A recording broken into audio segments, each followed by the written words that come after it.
আজকের এই মানববন্ধনকে সফল করে এটাকে যদি আপনারা কি বলতে পারেন যে এই আইনে ছাত্রীর বেতন যা আছে তাই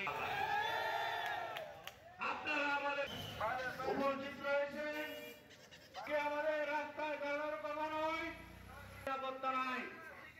কেউ ভাইরা সমস্ত দায় আমাদের উপরে চাপায়। সাংবাদিক ভাইদের কাছে অনুরোধ, বাংলাদেশের 70% হাসপাতাল জনগণের সেবা প্রদান করে থাকি। আপনারা জানেন একজন ডাক্তার পাশ করার পরপরই সরকারি চাকরি পায় না। সরকারি ডাক্তার আছে 40,000, আর আমাদের হাসপাতালগুলোতে চাকরি করে আরো 70,000। এই যে ডাক্তারদের কর্মসংস্থান, নার্সদের কর্মসংস্থান, আপনি জানেন আগে যে কোনো ব্যাপারে অপারেশন করতে ঢাকা যেতে হতো, এখন সবকিছুই আল্লাহর রহমতে আপনাদের তোর করায়।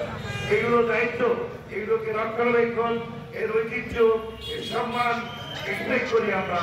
সেই দায়িত্ব আপনাদের